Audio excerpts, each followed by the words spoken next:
All right, we're going to look at a passage in Romans 12 here in a second, but there's this language that we've been using for some time now. In fact, we have it printed on our baptism T-shirts. It says "All In." You familiar with that? I've preached a sermon series years ago called "All In." It's language that we use that's descriptive. It captures a sentiment about our part in God's big work around the world.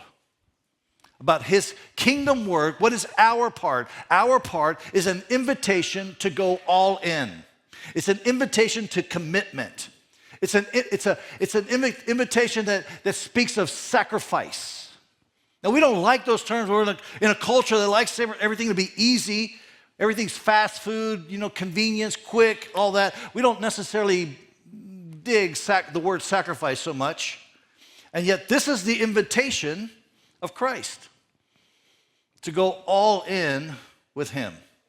So we're going to look at Romans 12 as Paul helps us understand or helps us answer that question. What does it look like for all of us to be all in? What does it look like to be all in? In Romans, you're probably wondering, well, Rich, you're just like jumping right in the middle of Romans. Romans so rich. Romans has so much. Yes.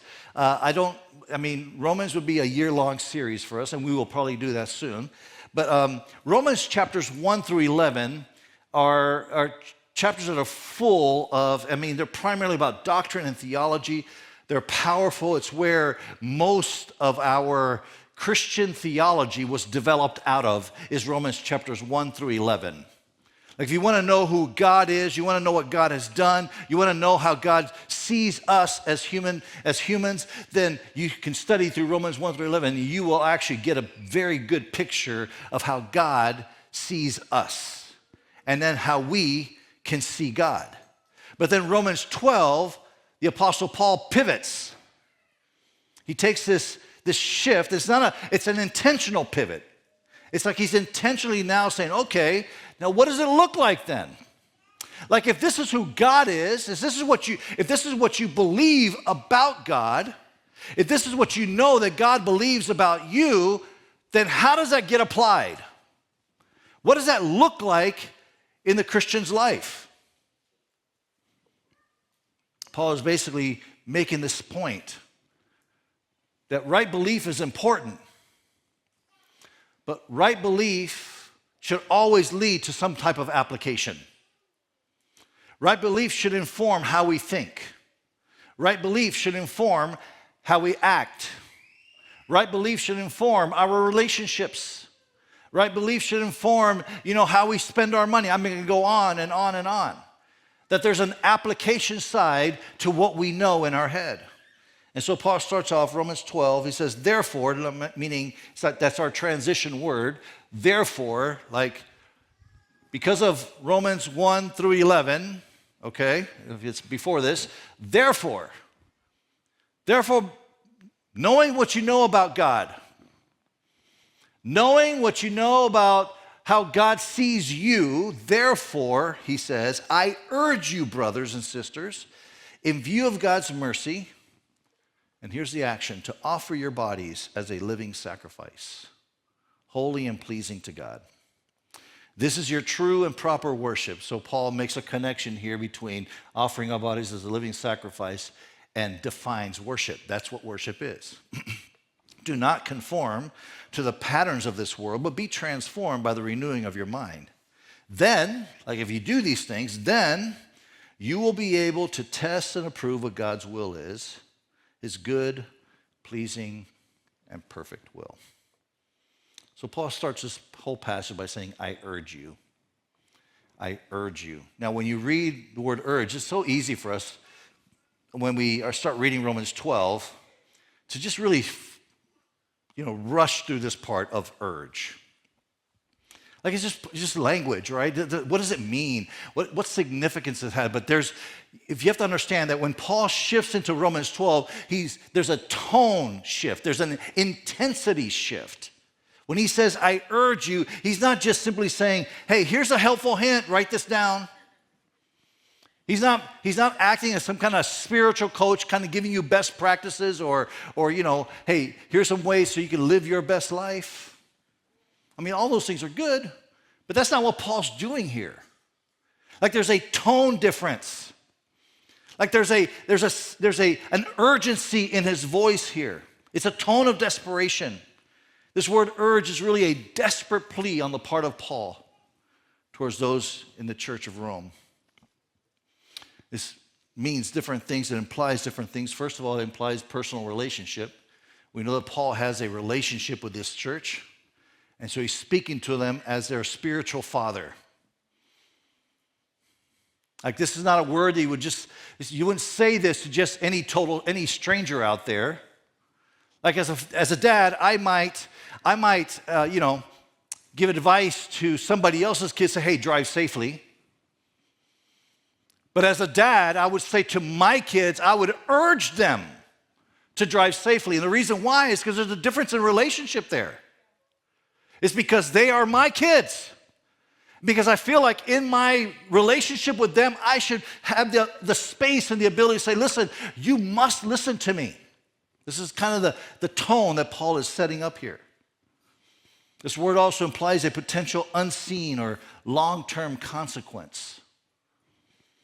Like Paul is standing at this crossroads with the church there in Rome, and he's like, listen, let's stop right here. There's choices in front of us. There's choices in front of us. And right now, what's happening is you might be headed off in this direction over here, and you don't actually haven't really calculated the consequences of going down that path. So pull back a second, think about the consequences, think about the choices that you're making. It also implies a sense of urgency and importance. This is in Paul saying, hey, just some food for thought. Just think about this. No, he's saying this is very important. Here's the image I have is that Paul has been standing behind a lecture podium, and he's been talking about the greatness and majesty of God. He's been talking about what God has done for humanity, Romans 1 through 11. And then he shifts in Romans 12, and he kind of walks from around the podium, and he looks at you in the eye, and he said, listen, this is very important. You need to listen to me. Like understanding this in your head is good, but it needs to be more than that. Somehow or another, this has to get translated into action. This got to get translated into how you live, how you think, how you behave. Like it's not enough to just believe the stuff. You actually have to do the stuff. Paul he's being very urgent here.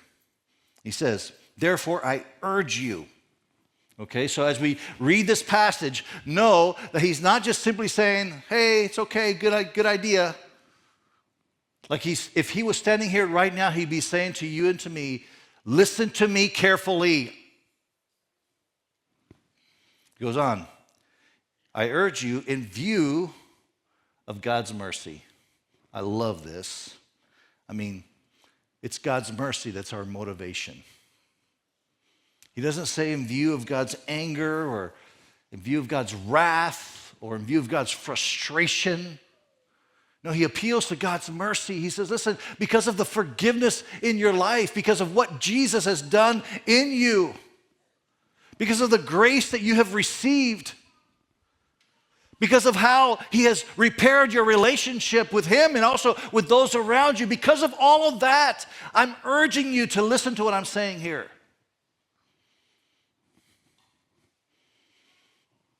I'm appealing to you because of his great mercy to offer your bodies as a living sacrifice.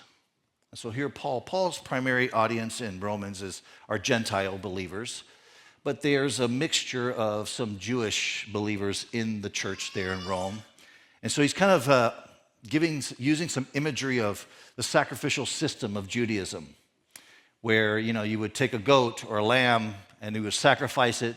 The blood would spill, and that blood would then be effective for the forgiveness of sins for at least 1 year for the people of God.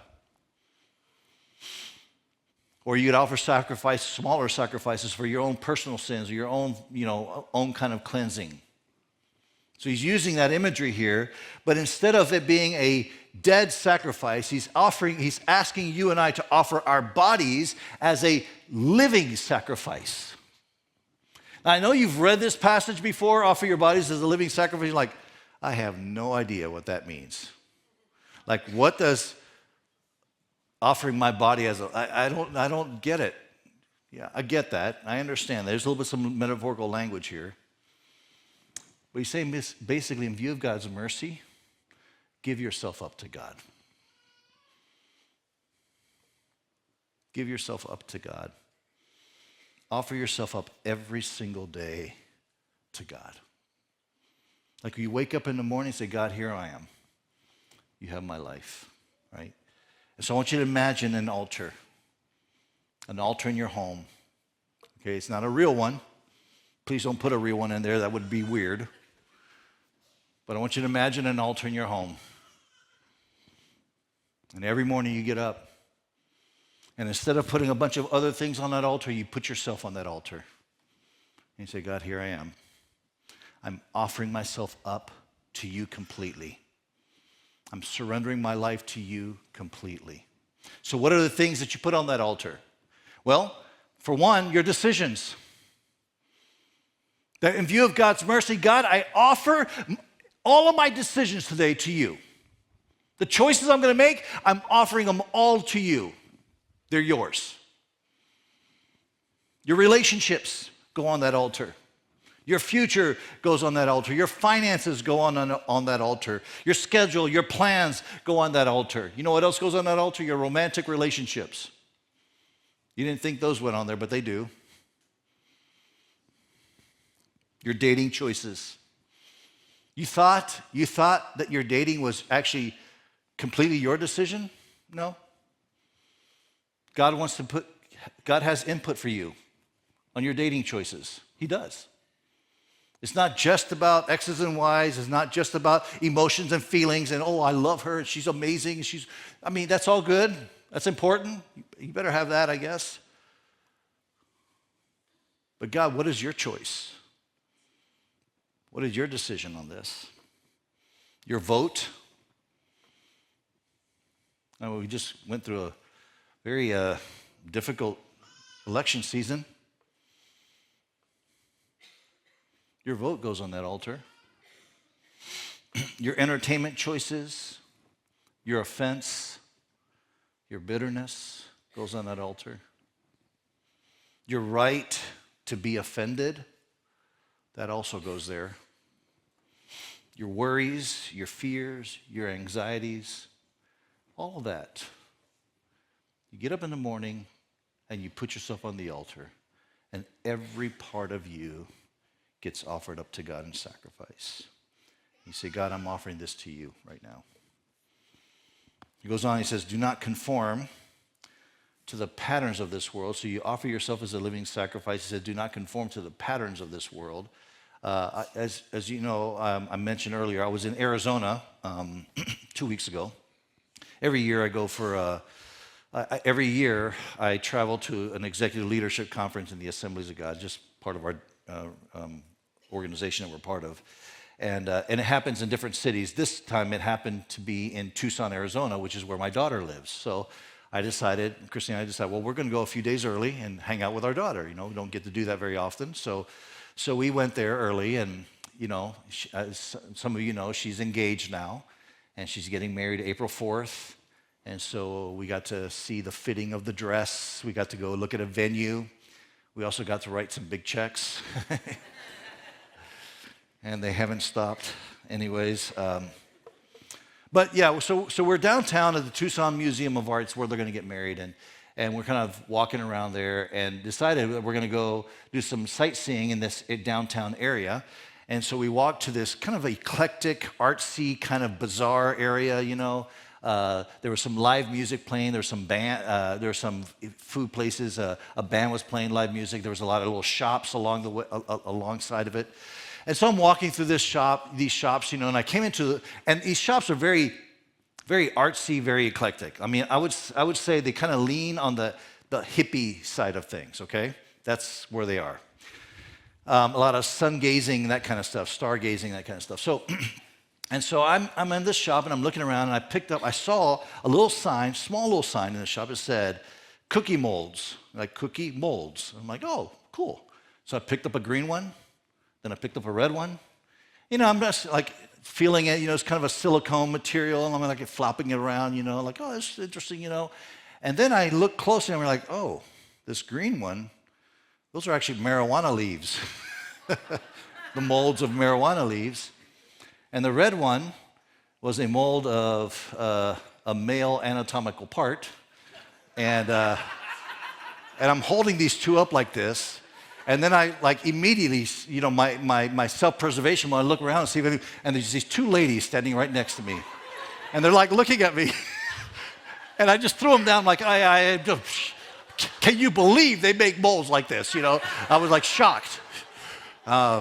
And they're kind of giggling to themselves, and it's a good thing I was actually paying attention, really, because can you imagine if I had not been paying attention, made some cookies up, you'd be getting some very interesting Christmas cookies from me this year. It's funny, weird molds. Anyway, that has nothing to do with the sermon. Yeah, it does, actually. But it's the idea of a mold, right? It's a mold. That word conform actually is exactly what it's talking about. It says do not conform. It says to not form into a mold. There's a mold in this world. There's a mold in this world that's inviting you to just be a part like that. Just blend into it.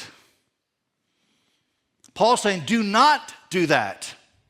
Do not allow yourself to be molded in to the patterns of this world, the way this world thinks. Resist that. Pull back. Paul's I can just see Paul clapping his hands real loud. Say, listen, pay attention to me. There's something right now trying to squeeze you into a mold. Resist it. Don't conform to those things. He says, do not be conformed. This word is in the present imperative tense. It's like this command. Stop doing it. That's what Paul is saying. Stop. Now, the average person has around 30,000 thoughts every single day. That's a lot of thinking. But most of it, we don't even notice it. We're rapidly making decisions. We don't know that we're making a decision. We don't know that we're thinking a thought necessarily. There are some that we are conscious of, but a lot of them are just very unconscious thoughts. About 30,000 every single day. We may not be aware of them, but they affect every part of our life. Our thoughts have a way of establishing your emotions, determining your decisions, regulating your relationships. Your thoughts have an ability to do that. In fact, scientists have found that there's a correlation between how we think and our physical health. That your body is affected by the things you think about. Interesting. And so in 2 Corinthians chapter 10, the Apostle Paul introduces another passage that's kind of like the parallel passage of Romans 12. He talks about these strongholds.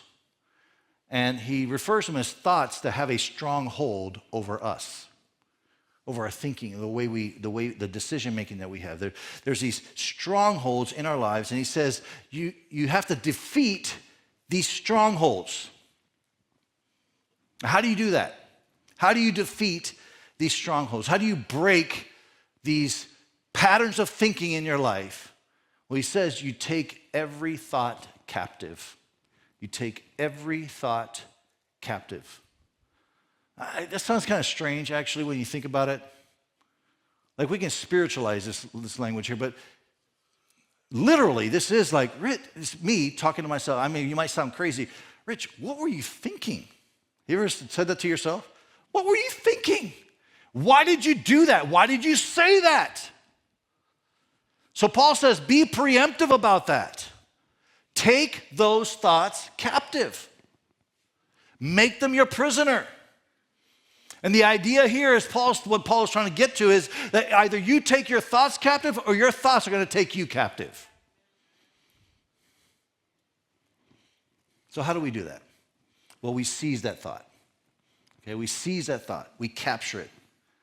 And then we interrogate it. Kind of think of you've got a prisoner and in the interrogation room. And you interrogate that thought. And you ask it questions, very, very important questions. Is this thought biblical? Is this thought true? Is this thought good and praiseworthy? Is this thought God-honoring? Does this thought align itself with the Word of God? Like you interrogate your thoughts.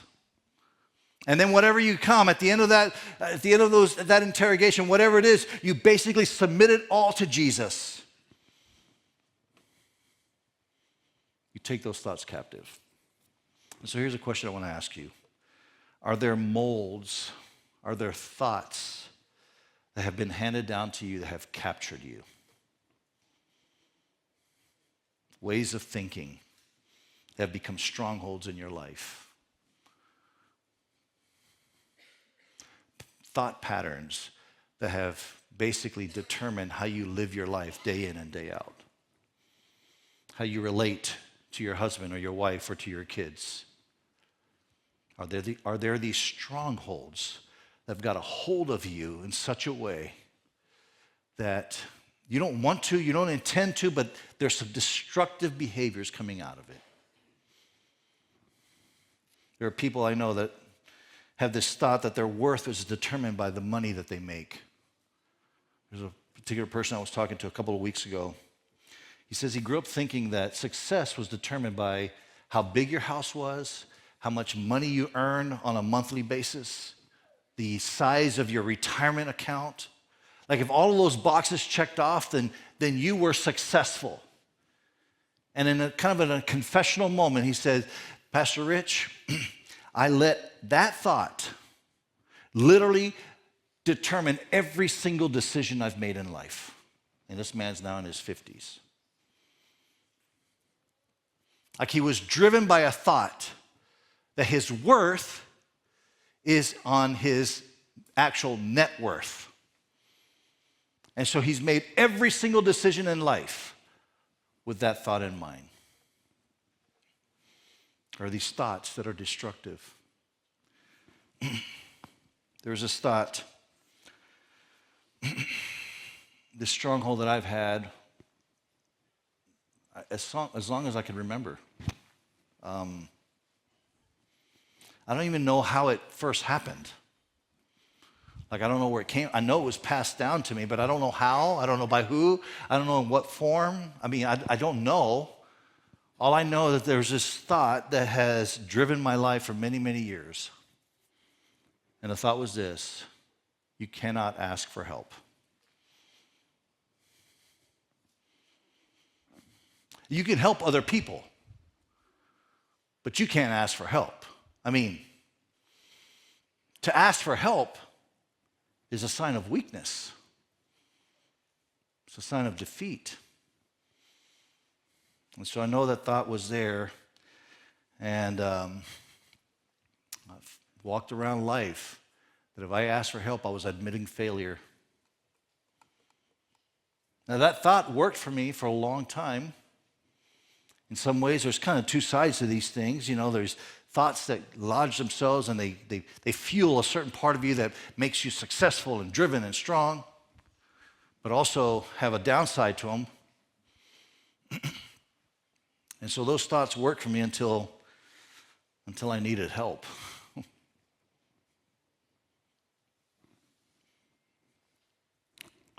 I clearly remember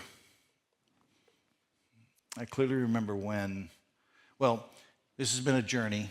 Maybe 15, 20 years ago, I remember just, patterns of life that were just fueled by this, and I just didn't like it, and I was upset about it, but nothing really concrete was being done. And then a couple of years ago, 2.5 years ago, I went on a sabbatical for the first time. I had been in ministry for 36 years up to that point, and I'd never really taken a break. I'd never really disconnected for a season of time just to pray and to think. And so thankfully, a board was able to, graciously give me the opportunity to have a sabbatical. So I did that, a 3-month sabbatical. I remember during COVID in 2020, how this all began to surface in 2020 when, and all of you know this, when the world was falling apart. I mean, in a very real way. Some of you in this room possibly even have loved ones who died because of COVID, and some of you have still lingering issues because maybe families have been splintered and they just really haven't come back together since then. I remember when COVID happened, we as a church engaged real quickly. We tried to make sure we were offering online services. We tried to do all the things that we were supposed to be doing.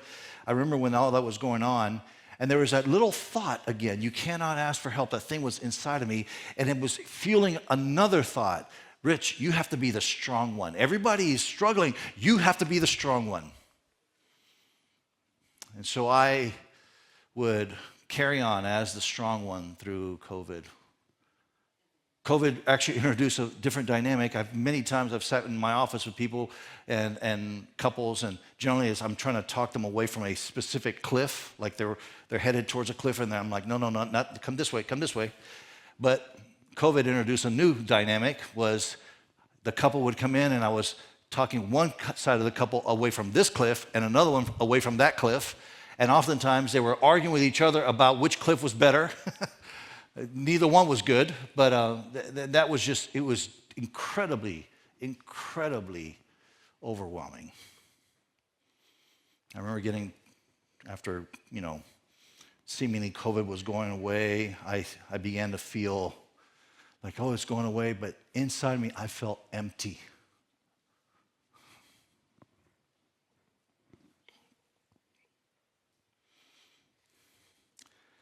Greg's sitting here.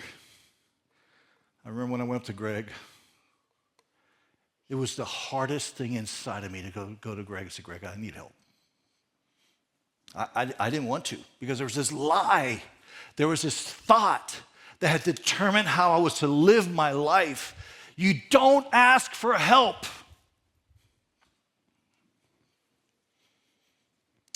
Thankfully, we have a godly board that loves Jesus, and they said, yeah, Pastor Rich, we want to help.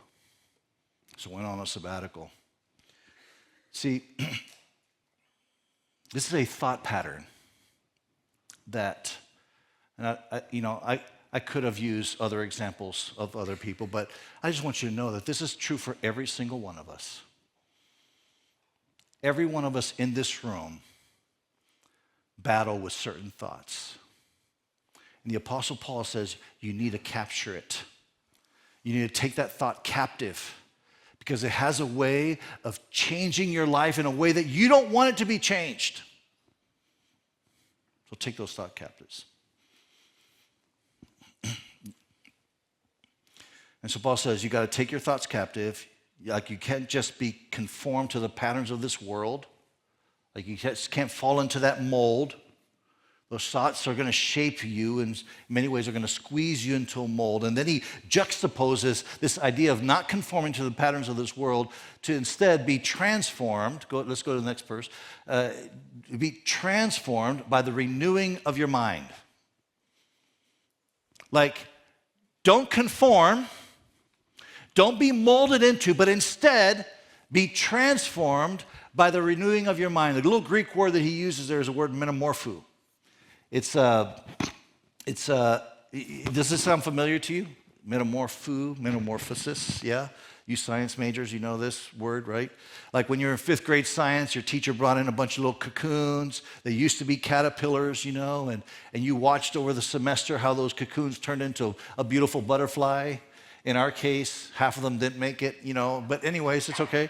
But it's this idea of a transformation that's occurring, right?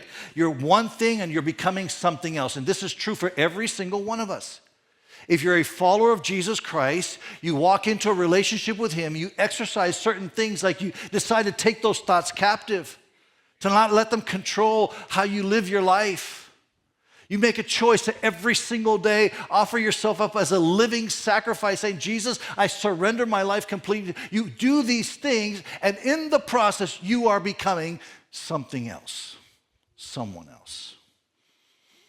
So Paul ends all of this by saying this, that if transformation occurs, then you will be able to test and approve what God's will is, his good, pleasing, and perfect will.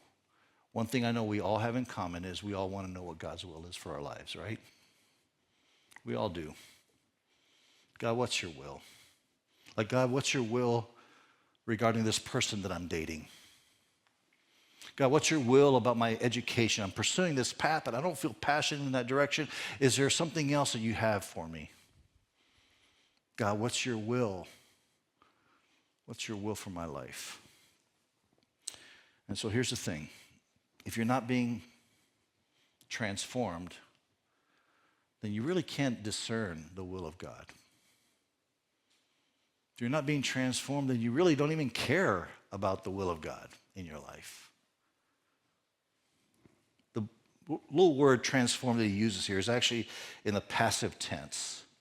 It means that it's not like this sermon I'm giving you right now, it's not a self-help sermon. It's not like, okay, here's some pointers, go home and work hard at being transformed.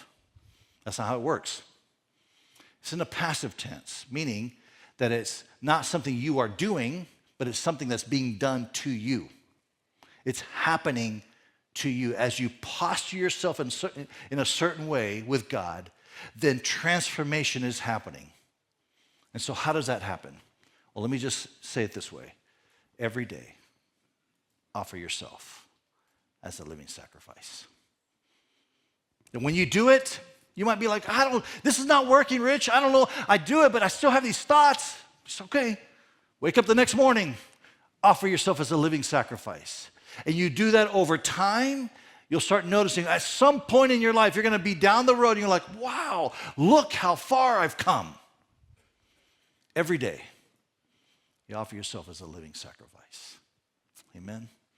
I was preparing for this message this week, and I this thought occurred to me.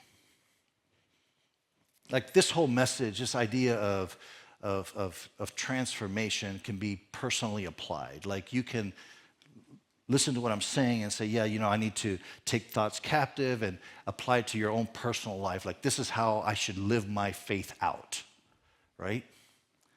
So it's a very personal application, and that's what I want. I would encourage all of you to personally apply this passage. But then this imagination kind of got a hold of my mind, and it was this question. It was in the form of a question. This is what I wrote down. What if all of us here at Life Church Coralville, Cedar Rapids, and Wilton, what if all of us here at Life Church Coralville, Cedar Rapids, and Wilton were being transformed in this way? What if all 1,300 plus people that call Life Church home were experiencing this kind of transformation? Imagine the impact.